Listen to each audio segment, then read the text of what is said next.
If you have over $200,000 sitting stagnant in your bank, retirement account, or home equity, then you're literally losing money. On this show, you learn how to get that money working for you consistently and conservatively. Learn to grow your nest egg with your host, Sean Winslow. Let's dive in. What's going on, everyone? I'm Sean Winslow, and this is the Multifamily Money Podcast. Welcome back. On today's Multifamily Monday episode, we're going to be talking, guess what? All things multifamily. Before I get into that, I just want to thank the recent people who have left a rating and review. It really helps, gets, with the podcast algorithm, really gets it in front of people. So if you haven't left one and you've gotten any value from this show, I would greatly appreciate it if you took the time to just leave a rating and review. And I'm just going to read one of the most recent ones from Ayrton. And it goes, impressive real estate podcast, a fantastic approach to learn about real estate investing. Sean is nice to listen to and shares his honest perspective on current real estate market difficulties. Thank you very much. And again, if you have any value, you find any value from this show and think a friend could find value from the show, please just share it to them. Just one friend. It would help. It gets obviously the podcast in front of more ears and eyes. All right. Well, enough of that. Let's get into this one. So this one, we're going to be talking about a lot of different things when it comes to multifamily. This is about my most recent acquisition, and I'm just going to get into everything and how, what I think are the four most important steps, kind of overarching overview, 30,000 feet up kind of steps to take to acquire an apartment complex. So first is building a team. Whether you do anything, any type of business, you want a team in place beforehand. And these apartment complexes, they are businesses. Each one is its own business with its own difficulties, with its own business plan you're going to put into place. So you want to have a team ahead of time. And we'll get into what that means shortly. And then two, it's finding a deal. How did you find that deal? Sourcing that deal. Three is finding the money. How are you going to pay for this acquisition? And then four, once you close on it, what's your business plan? What is your plan with this property? Why is this such a great investment for your investors? And more importantly, how are you going to turn this property around and make it a great place to live? And then consequently making a great return for your investors. All right, so let's just get into it. I'll give you kind of the background on this property, kind of just some top level kind of stats on the property. So it's located in Warner Robins, Georgia. Warner Robins is home to the United States' largest Air Force base. So Warner Robins Air Force Base, they employ tens of thousands of people. They recently just hired about 1,200 people over the last 12 to 18 months. There's also some other major employers there like Geico. They have one of their largest call centers of about 6,000 workers, as well as some other manufacturers pertaining to the Air Force industry, as well as healthcare. And that's just to name a few. There's a lot of other manufacturers as well. So this is a 197 unit apartment complex. This comprises of about two properties. Technically it's three, but two were built at separate times, but they're run as one apartment complex known as Briardale 1 and 2. Brandon Court 1 and 2, and these are 141 units. And then there's a 56 unit called Briardale, which is about 6 to 10 minutes down the road. And so that's the property. We just closed on it about 2 weeks ago as of this recording, or a week and a half ago as of this recording. And so now let's just get into how did this happen? First, you want to get a team in place. So team is your property management company you're going to use. So who's going to manage the property? Now, do you have to have a third-party property manager? No. Do I recommend it? Yes, especially if this is going to, if you're the listener listening right now and you're new to this, 100%, no questions asked. Now, there's some more sophisticated operators have their own management company in place, but even some of the big institutional players don't have their own management company. They utilize a third-party manager. So, and this is really important. And later on, in other episodes, I'm going to bring on my property manager. We're going to talk about, what to look for in a property management company when you're trying to hire one, what sets, what sets apart the best from the rest. But this is one of the most important team members because they're going to be on your property, or at least overseeing your property and all the day-to-day operations. They're going to hire the employees that are going to be on site, on the property every single day. So this is very critical. And you want to obviously hire someone that has great transparency, great communication, obviously a track record. The company we're using on this property is called Asset Living. They have over 150,000 units that they manage across the nation. They've got some sophisticated systems and processes in place. And I'm really excited to see them, implement our business plan. So that's team member number one, which obviously entails a lot of people. Two is your lender. This is very important because when it comes down to it, most people are going to be using leverage. And why wouldn't you? I've already talked about this on previous episodes. It's one of the great benefits of real estate is being able to use leverage. And right now, leverage is super cheap. So you want to get your lender in place.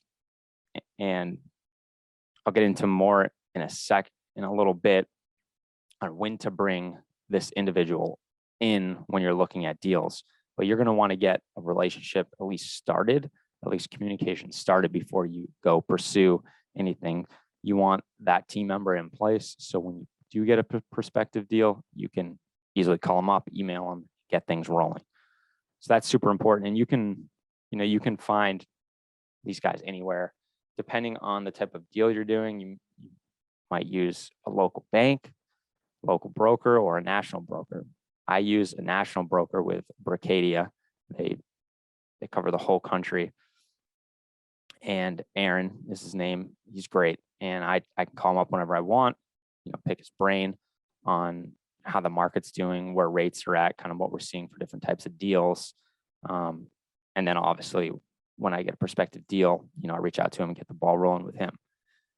So that is a very important team member because, if you're using anywhere from 80 to 70% LTV, 70 to 80% leverage, that's a lot of money that you're going to be using to close your deals. That's a very important relationship.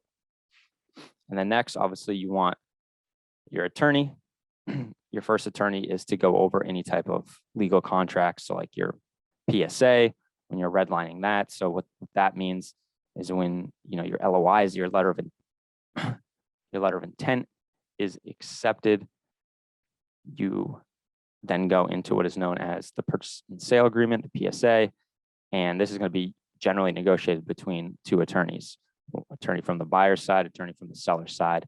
And they do something what's called redlining, where they, my attorney doesn't like this language, so it's redlined and it's changed to this.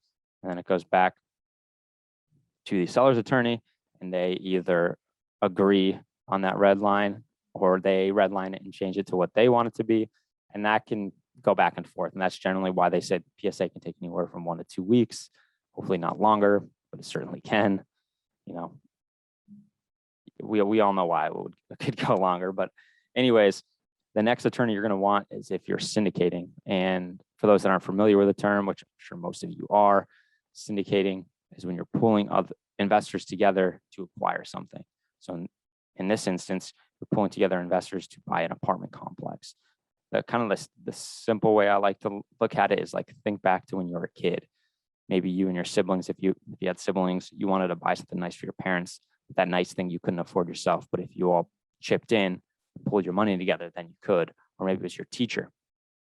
All the classmates wanted to buy the teacher something nice at the end of the school year, but you couldn't afford it by yourself. So you all pulled in, chipped in, and you're able to buy that thing together. So that's essentially what a syndication is. Obviously, there's more legal components to it than just that, but we're pooling investor capital together to acquire an apartment complex. So you're going to want your syndication PPM attorney to draft that PPM when it comes time. So these are all things that I recommend building beforehand, because you don't want to get behind on the 8 ball, especially in a competitive market like today. It's harder to get a longer runway when it comes to closing. So you want everything in place so you can just take action when you get a PSA signed. So those are the two attorneys you want. You obviously want an insurance guy or gal. So when you do have a prospective property, you can get solid quotes fast, and then obviously get a policy once you do close. So those are the major components of a team. Now, you also have other team members on the general partner side of the deal, or the GP side.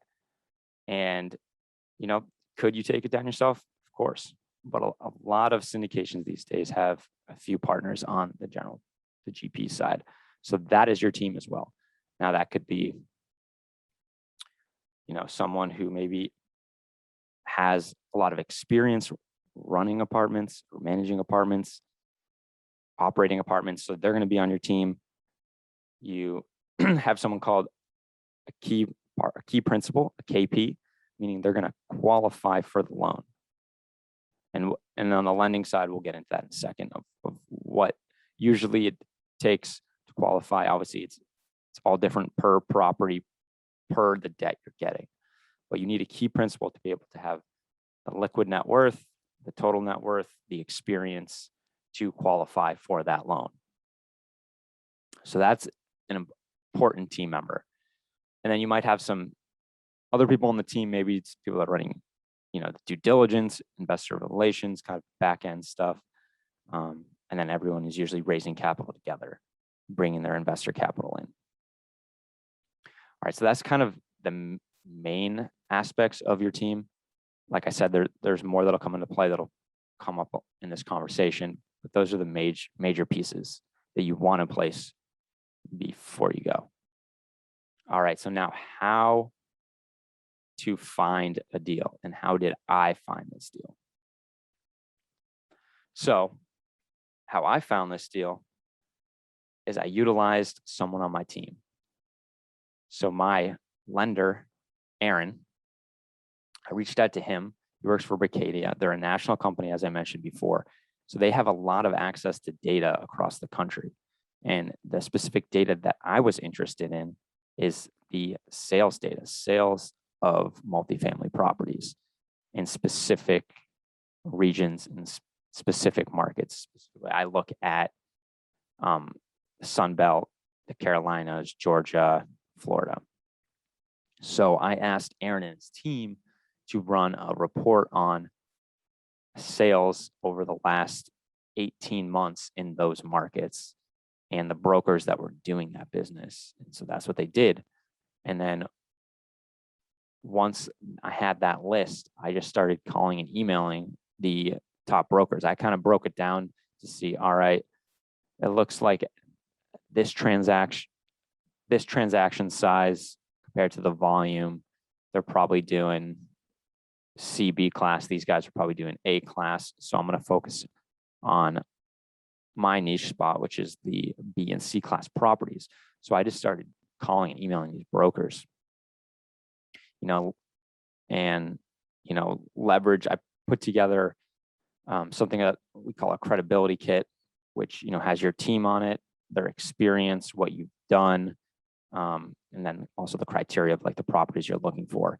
It just sets you apart. And I highly recommend anyone that is trying to do this to create your own credibility kit. And if you don't have any experience, then leverage someone else's. Reach out to someone. This is someone I always talk about. Get a mentor. Have a lot and see if they will allow you to leverage, their experience. Obviously, that usually would mean that, if you do that, you're probably going to partner with them on a deal. So leverage someone else's experience, and that'll really get you ahead with the brokers. They'll take you serious, and obviously just be transparent about everything. Don't try to fluff anything. Just let them know what's up, what you've done, what your team has done, what you're looking to do. And it really goes a long way. So I hit this list, started building relationships. And then I also looked at my network, and I had some college buddies who were brokers. And they weren't in the markets I wanted to be in, but some of them were in national brokerages. So I asked for a referral to the brokers in the markets I wanted to be in. And sure enough, they introduced me. Like I mentioned before, your network is your net worth. I know it's kind of a cliche statement these days, but it's so true. And so I was able to then set up meetings with people from that list, from brokers from that list and brokers from referrals that I got from my buddies. And then I flew to the markets and I met with them, had lunch with them, had coffee with them. And they really just want to also get you out and show properties and tour deals. So if you can do that as well. And that goes a long way because they get people calling them, emailing them all day long, every day. And that gets old. And also you're just not going to stand out. You're just going to, fall to the back. So get on a plane if that's what you have to do, or drive, depending on where the market is, and get out, meet these guys and gals. And that's going to set yourself apart. They're going to be able to put a face to the name. You're going to be able to interact. And one piece of advice I always give is like, don't always talk shop from the start. Make it more personal. Ask them what they like to do. Ask them about their family, and just have them talk about themselves. And then that's how you're really going to be memorable. And that's what's worked for me. Don't always just go in and talk shop. Like, I want this, I want this. No, make it more personal, because you want this to be a relationship, like a serious relationship that's going to go many years. They're going to bring you many deals. So I always go out from that angle. And angle's even the wrong term. Like, I want to have relationships with these brokers because it makes more fun. If you're going to do a lot of deals with these guys over years, it makes it way more fun. So the broker that actually we got this deal from, it had been a broker that I went out and visited. And then he referred me to this broker because that broker had a deal that met my criteria. So then I flew down, met the broker, and I brought a guy from my property management company. We went and toured this deal. We toured the property, but we were talking golf because he's a big golfer. And we were building a relationship in that sense. And then also I had my property manager there. So we were doing a very thorough inspection and due diligence of the property.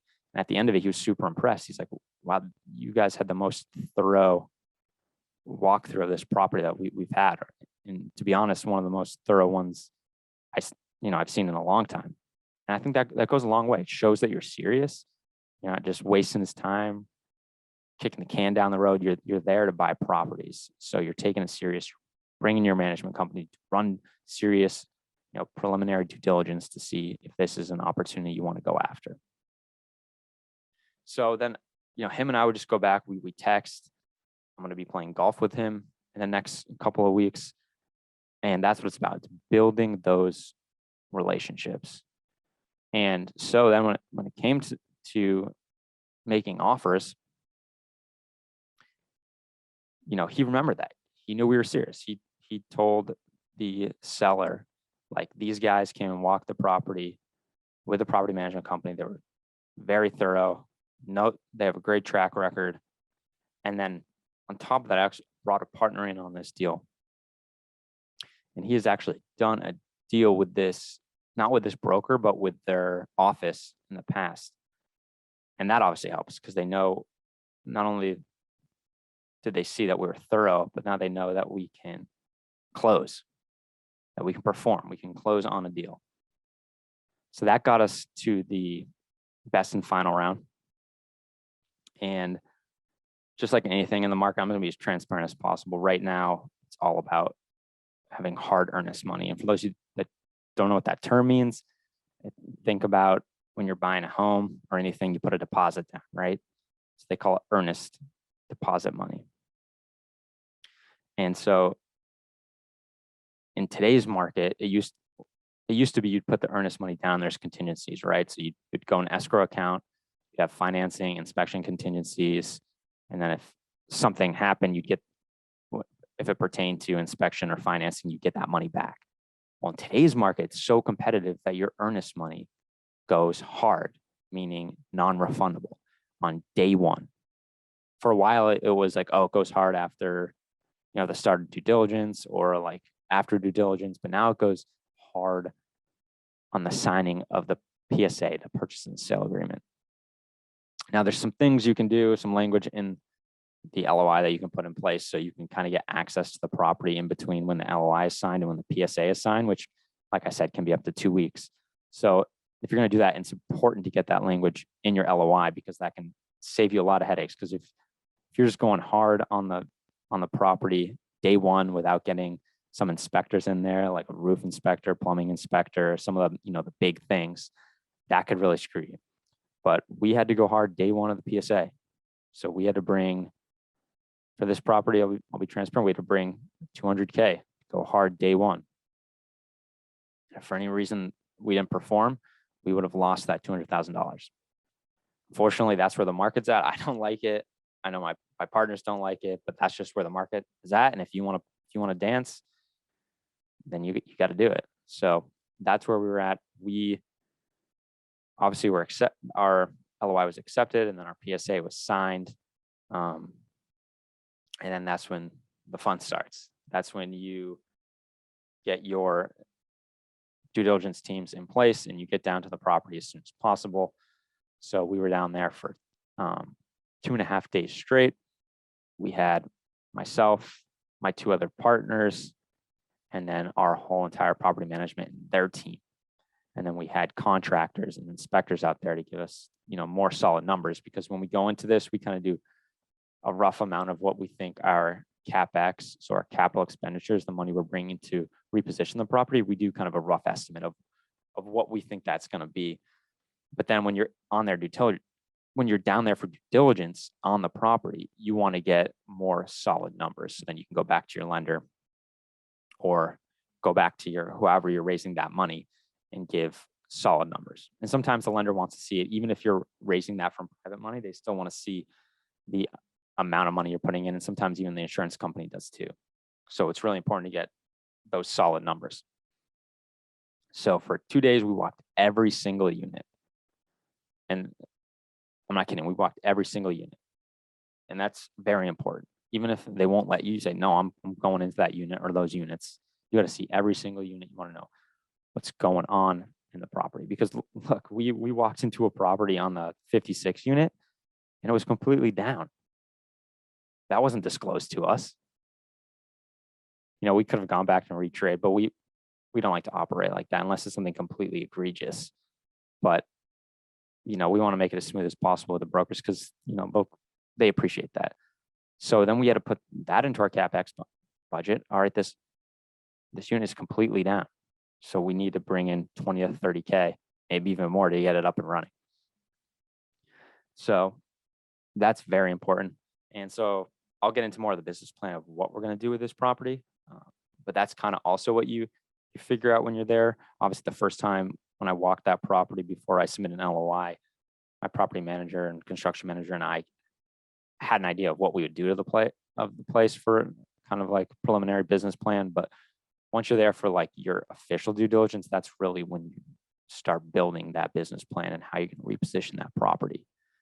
All right, so the first 2 were build your team and how to find a deal. So that's how I found it.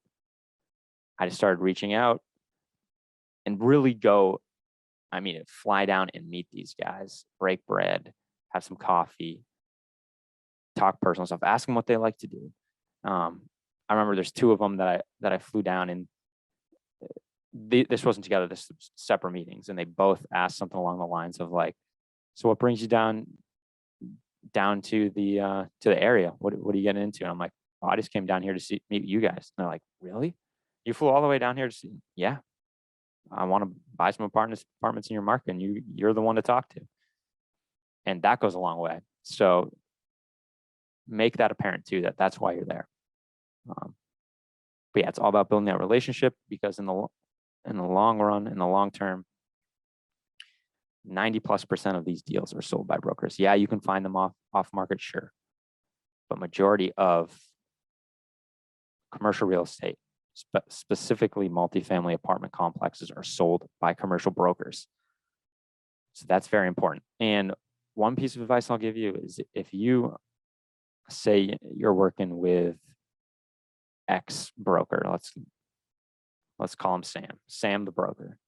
You buy this property from him. Your business plan is for about 5 years. So in 5 years, you're ready to sell it. Don't go to some other broker.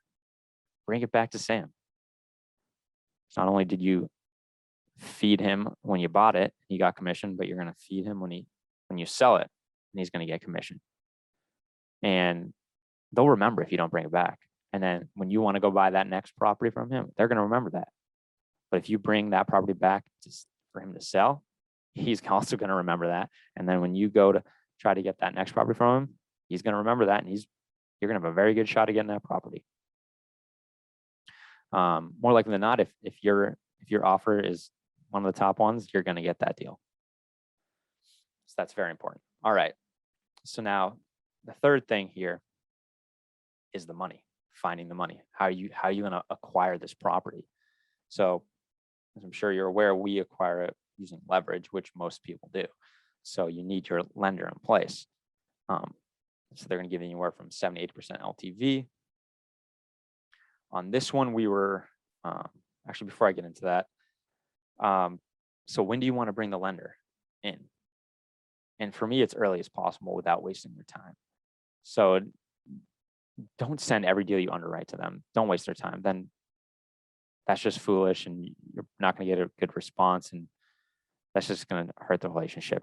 But anytime you get a serious deal that you're going to go tour, start getting that ball rolling as soon as possible. Now, what they're going to do a deep dive, I probably wouldn't have them do a deep dive until after you view the property, unless the runway for when offers are due is very short. Then maybe get them to jump into it. But otherwise, just have them do a little preliminary dive into it, look at your underwriting, and have them tell you where they're seeing the numbers at, and if what you're underwriting at matches. And then once you view the property and you still want to make an offer, and that's when you really get them to jump in. And that's how we did this one. And once I got back from doing that walkthrough, told them, yeah, we want to make an offer, and they jumped in on it. And so what we got for this deal is bridge debt. And so what bridge debt is, it's usually from some type of bank, could be a regional bank, regional, local, and it's short term. So for this one, it's a 2+1+1, meaning it's a 2-year contract. And at the end of that two-year term, and out of that 2 years, you can add another year. And then after that year, you can add another year if you want. And it's, I believe, 2-year IO, and then the other 2 will be IO as well, meaning interest only. And that's great. You want interest only because obviously it helps your cash flow, but it allows you really to operate efficiently during that time that you're repositioning the property. And so we're using bridge. It's at a rate of 3.95, and they're actually going to finance 100% of the CapEx, which is huge. So we're bringing about 2.4 when it's all said and done, 2.4 million in CapEx to reposition the property. And they're financing 2.1 of it. And we're going to have about 300,000 in a bank account on hand just to start things off, which is an important thing to note, just because when you do get your CapEx financed, they do something called a draw, meaning they're not just going to give you the money. So you hit a contractor, say, to do the roof, and then he wants a deposit, 50%. So then you show that deposit, that invoice of the deposit to the bank, and they give you that 50% of the value of the cost. And then when it's done, they want to get paid the other 50%. And then you have to show that invoice to the bank, and then they give you that remaining 50% to pay them, and so forth and so on for all the contractors. So you don't want to wait. You want to get things started immediately. So it's really important to have some cash in an account on hand from day one, so you can just get the ball rolling on things. So when it's all said and done, we'll have about 2.4 million in CapEx to completely reposition the property. So, and the reason why this is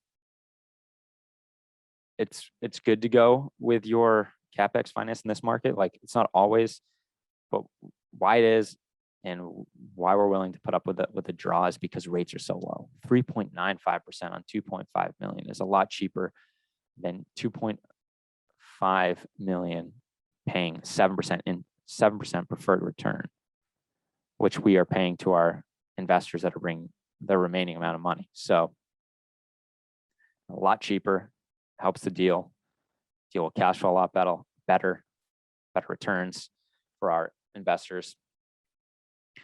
So that's how we're financing it. So bridge debt, and what we'll do after, probably in about 3 years, after we complete reposition the property, we will refinance the property to perm, meaning permanent debt, long-term debt, possibly with agency, but it might be tough to do agency, but more of a long-term debt. And then we can bring out, hopefully, a lot of the capital, if not all the capital that our investors brought. And why I said it'd be difficult to get agency is because there's something in this property, a very small amount of the units have something called cardinal build, which is manufactured homes, and agency, and it's from a company that no longer exists. So agency doesn't like that because technically they don't make them anymore. So if you had to get replacement parts, like, what are you going to do? But our property management company actually likes these if they're in good shape, which these are, because if they are in good shape, they're really easy to maintain. So usually your maintenance per door is lower than your traditional unit. But if they're not in good shape, then it's a completely different story. But that's why agency, so when I say agency, I mean like a Freddie Mac and a Fannie Mae, they don't like to lend on manufactured homes on cardinal properties, which luckily it's less than a third of the entire unit count. So it's not that much. So that's what we're doing for debt. And again, get your lender in as soon as possible to get the ball rolling. And like I said, they're part of your team. And I should have mentioned this on how finding the deal and closing the deal or getting your PSA signed. He's on our team. So he actually called up the broker team and told them, look, these guys are the real deal. I've done X amount of deals with them in the past. They can close. They know how to operate. I highly recommend you choosing them. And that went a long way. The broker even came back to me later and said, your guy Aaron called. We really appreciate him reaching out and doing that. So like I said, we're all a team together. When we all help each other, we all acquire property, everyone is happy, right?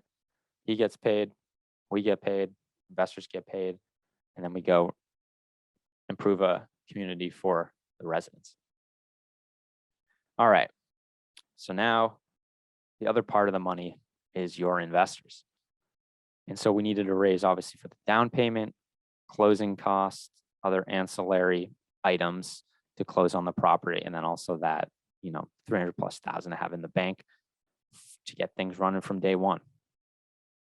So we raised that money from our investors, and that came to about I can't remember, it's like 5.2, 5.6 million that we raised from our investor partners to acquire this $13 million property. And these are very important partners to have. And so they brought the money. They're going to get a solid return. And this is, people say, like, you have a good deal, the money flows. I agree and I disagree. It obviously did on this one, but it's not as easy as people say. This is something you want to work on before you have a deal. You want to be building those relationships beforehand. So when you have something, you can send it out and you're not scrambling. We had an awesome deal. So it was pretty easy to raise on this one. So raise that 5.6, and that's how we financed and had the money to acquire this property. So we syndicated it using a 506B syndication, which simply means that we can take both accredited and non-accredited investors under the SEC law, but we cannot market the deal. So we could only bring it to our pre-existing relationships, what they term as pre-existing substantive relationships, meaning, you had this relationship before you had the deal. And so that's how we usually do our offerings, 5 or 6 Bs, because we can accept accredited and up to 35 sophisticated non-accredited investors. And obviously, this also allows people to use IRA money, which I've talked about in the past. So we had that as well, where people could, invest using their self-directed IRAs. So that was the money part. That's how we closed on the deal. And then the last part is kind of your business plan. So now that you've acquired this property, what are you going to do? This is where a lot of people fail. You might be able to acquire it at a good number, get a good interest rate on your debt. But if you don't have the right business plan, or if you're not funded properly to execute that business plan, this is where a lot of people make mistakes. So like I said, we had my property manager and construction manager touring both that preliminary walkthrough with me and the due diligence, and they build a comprehensive plan to attack the repositioning of the property. And I was just looking at earlier today, and it breaks down, it's an Excel spreadsheet, breaks down every single thing we're going to do, what months we're going to do it. And so just to give you a little taste of what we're doing. So let's take a look at what we're going to do to the outside external part of the property. So we're going to come in and we're going to totally just spruce up this place. It has lacking in that department. The plants, the shrubs have just not really been taken care of, could be cleaned up. The signs are old. We're going to do a complete new rebranding process, including a new name of the property, new colors, new monument signs on each entrance in both locations, new signs on the buildings themselves. So the numbers of both the building, the numbers of the unit as well.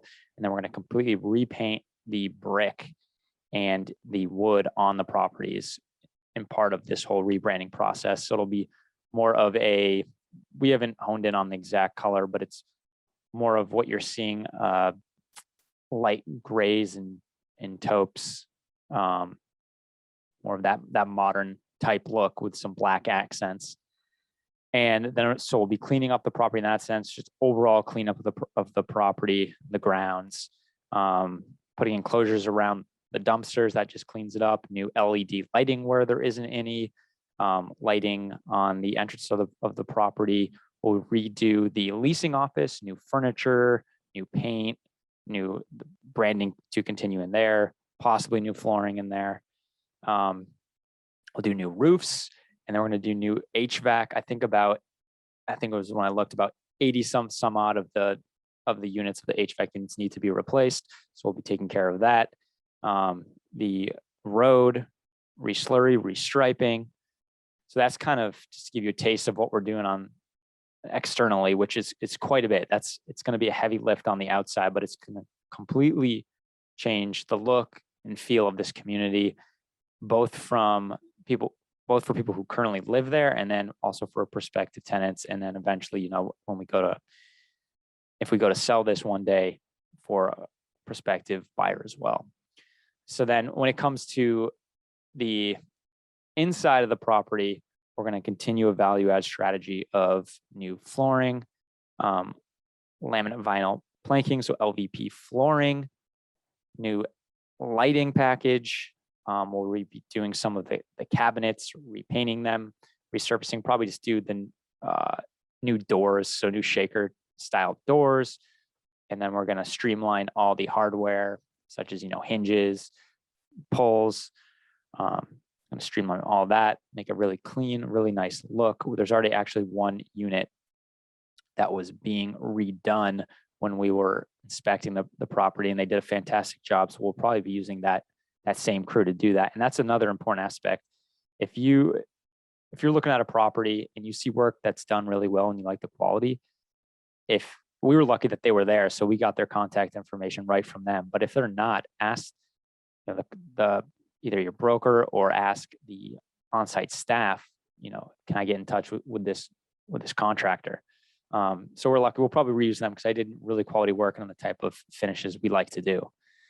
So we'll be, and on top of that, usually we take away any carpet and put all LVP, because some of these are townhomes, so they had a second floor. So we'll take out the carpet. up front, yeah, it's a bigger cost, but it actually saves you a lot in the long run instead of either paying someone to clean the carpet after every turn or replacing it. It adds up over time. Yeah, there is more upfront costs to the LVP flooring, but over the long run, you'll save a lot of money. And when you go to resell, that's a buyer really likes seeing that, because with the LVP flooring, if there's damage or anything to one plank, you can just take it out and put a new one in. So we're doing that. On top of that, some of the, I guess I've kind of forgot some of the amenities we'll be doing outside as well, which includes dog park. So gated area where they can bring your dog, they can run around, the poop stations to clean up. But yes, we'll put a dog park, which just a word for the wise, insurance companies don't want you to call it a dog park, call it a dog friendly area, just for insurance reasons. I learned that the hard way, so don't call it that. They'll also be putting in grilling stations as well, community grilling stations.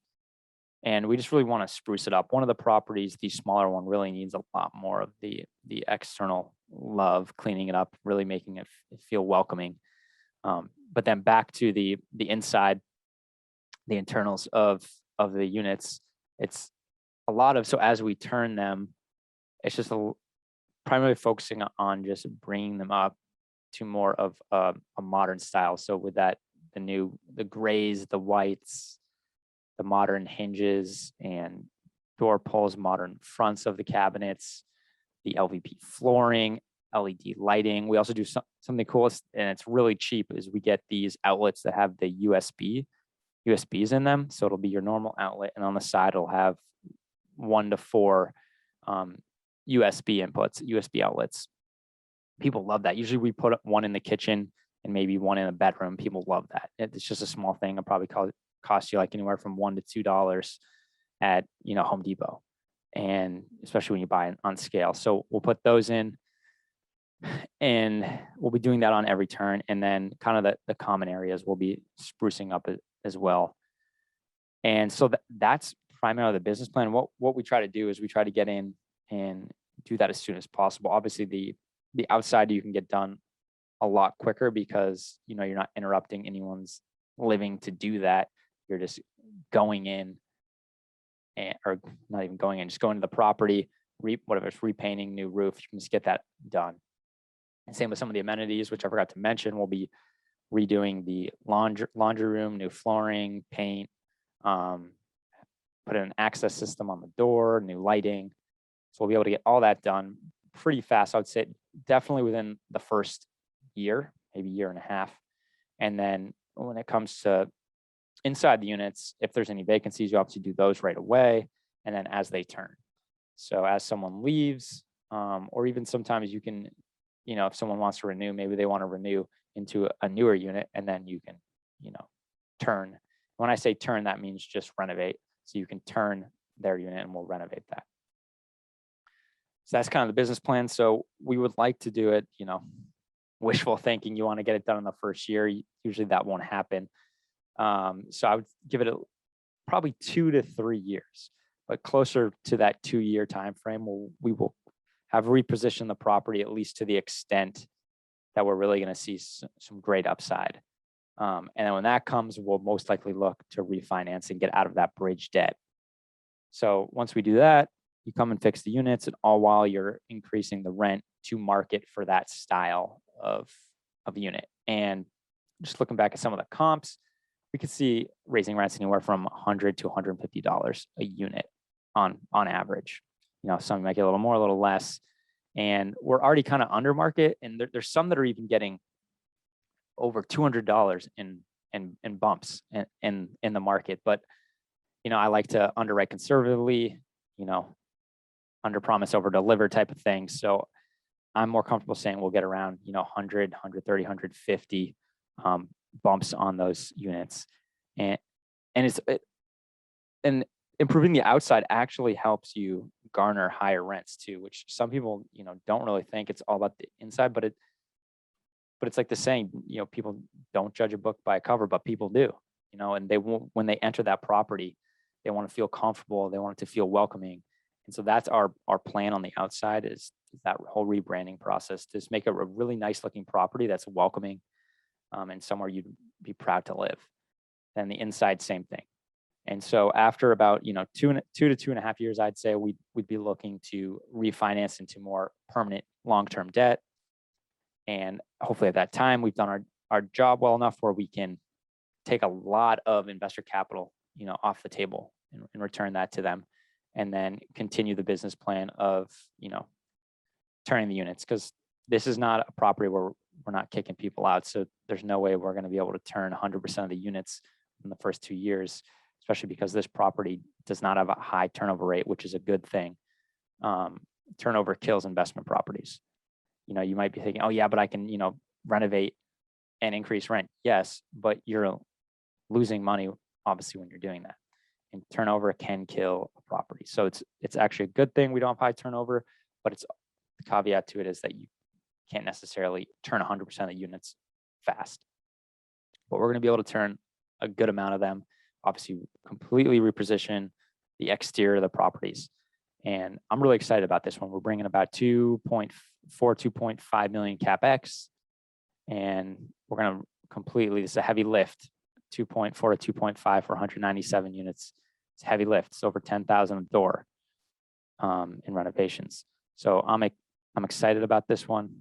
Yeah, it's going to be a good one for the community, the apartment community. People are going to really be pleased. It's going to be a great place to live. It's a great location. It's right on the corner of a major thoroughway for employment, for shopping. There's actually a grocery store that's adjacent to the property. It's a great location. And yeah, I'm really excited about this one. It's going to be, like I said, great for the people who live there, the future people that are going to live there, and also for our investors. It's going to be a great ride, a great opportunity.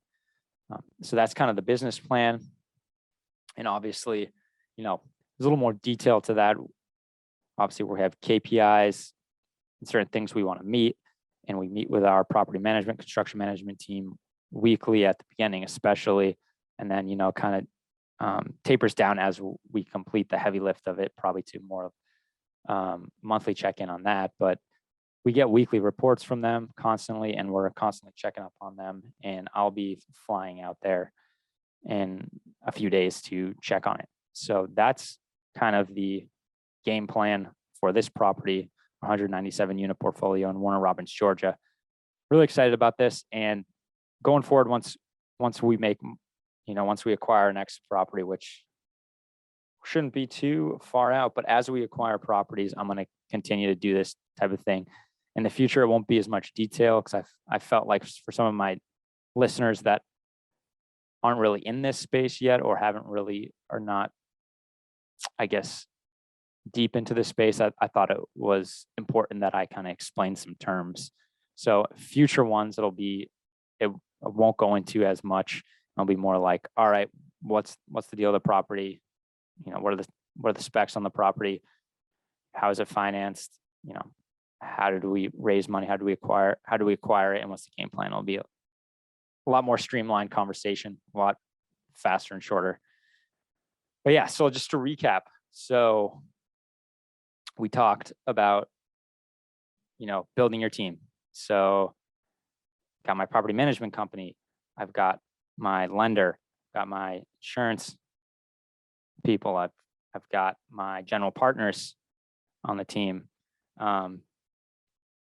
Got my brokers, obviously, to buy it. And then we talked about how to buy it. So it's about building relationships with brokers. Yes, you can still find off-market deals, but 90% or more of deals are done through brokers. So it's very important. Like I said, fly out there, meet them, leverage your resources from your lender to see who's actually selling property. So you're not wasting time, and you're not wasting the broker's time, especially if they're not selling what you want to buy. Okay. And the money, how are you going to find it? So you got to get your lender. You got to develop a relationship with them, get the ball rolling with them as soon as possible. And an aspect that I didn't touch on that I said I was in regards to this is getting a key principal. So someone that can qualify for the loan. In general, this is going to change per the type of debt you get. So whether it's, bridge, agency, short-term, long-term, hard money, it's all going to change. It's all going to be different. But on average, here are some of the guidelines. So obviously they want to see you have experience, especially when it comes to agency.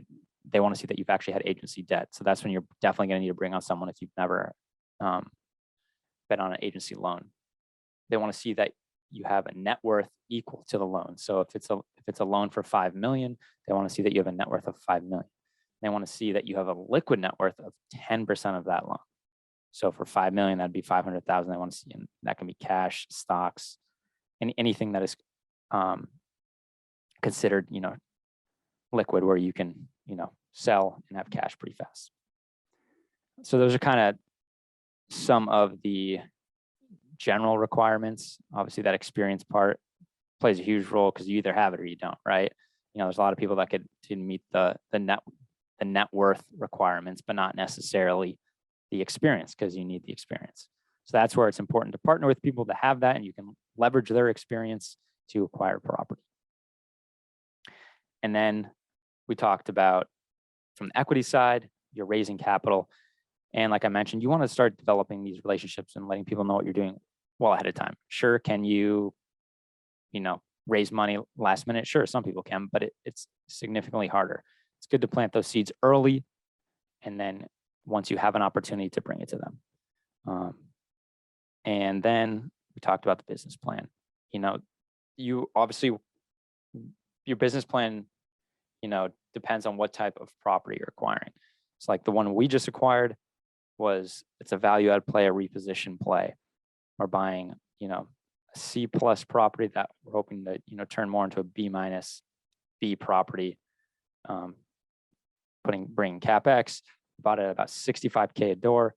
And per my conversation with brokers, they think we can get somewhere around, closer to 90, if not above, which that would be a solid return if we achieve that. And I really think we can, especially with how the market is and what we're going to be doing to reposition this property. But there's other types of properties too. There's Class A, where that's usually a newer build, higher, quality tenant in terms of, affordability. That type of property, you're not going to really be repositioning. You'll bring some money to fix some things up, but that's a newer build, so it's not going to need as much love. So the yield on is going to be a little less, but there's going to be, a little less risk in terms of, getting that business plan, that repositioning business plan, from start to finish. And there's some you're just going to,